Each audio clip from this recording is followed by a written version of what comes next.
This is The Cut, American whiskey, daily. 6 bottles of Pappy Van Winkle. A Kentucky charity raffle has sold under a quarter of its ticket cap, and $100 still buys real odds before tonight's 8 o'clock drawing. That's not the only thing moving today. Bourbon news is breaking out of 3 different states that almost never share a headline. I'm John from Chasing the Unicorn podcast. Here's what moved today. August 27th, 2026. Today's big move comes out of Louisville, and it's a bottle built almost entirely for people willing to show up in person. Angel's Envy just announced its next distillery series release, a bourbon aged 6 to 7 years, with most of it finished 6 to 24 months in imperial stout barrels, and a smaller cut finished a single month in Brazilian Amburana wood. That's a spice-forward timber more common in Brazilian cachaça than anything you'll find in a Kentucky rickhouse. It bottles at 100 proof in a 375 milliliter format for $54.99. About 18,000 bottles are planned, a real production run by allocated standards. But every one of them ships to one address, the Angel's Envy Distillery in Louisville, nowhere else. Here's why that's worth noting. Angel's Envy just grew 6% to 317,000 cases in the US last year.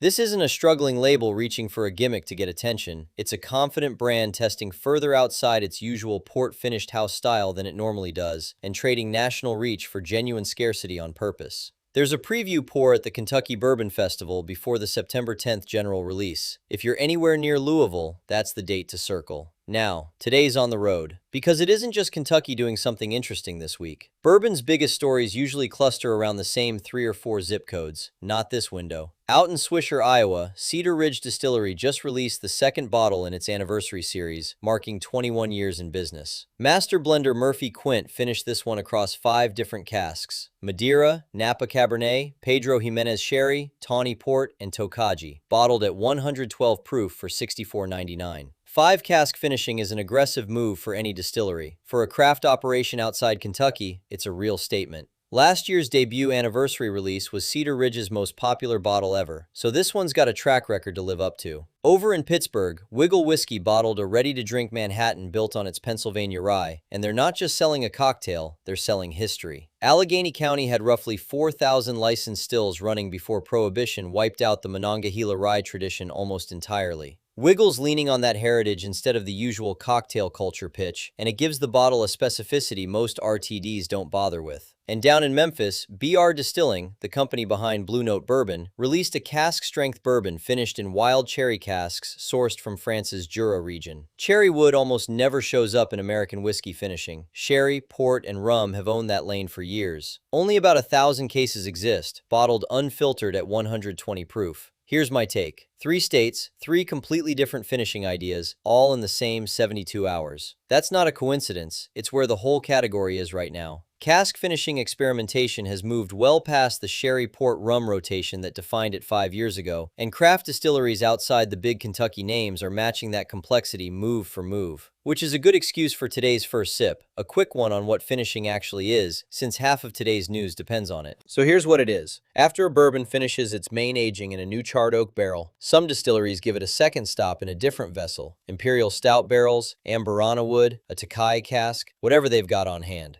That second stop layers new character on top of a whiskey that's already done its primary work. Stout barrels tend to push roasted, coffee, and dark chocolate notes into the mix. Amburana brings cinnamon and clove. The trick is that you should still taste bourbon first. The finish should arrive like an echo, not a disguise covering up a thin base whiskey. The way to judge any finished bourbon is to taste through it. If the whiskey underneath is still there once the stout or the spice notes fade, the finish earned its spot on the label.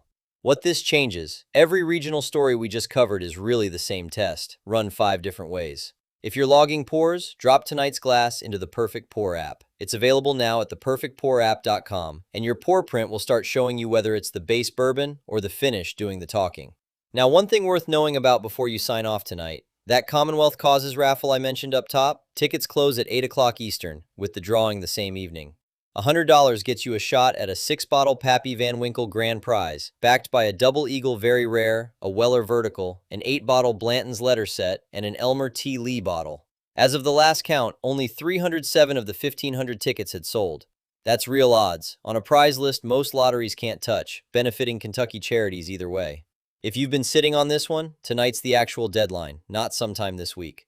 So here's the one thing to walk away with. The best bourbon stories this week didn't come from one warehouse in Kentucky. They came from Iowa, Pennsylvania, Tennessee, and a raffle closing 3 states away from all of them. The category's center of gravity is wider than the shelf makes it look. Worth remembering next time you assume the interesting bottle has to come from Bardstown.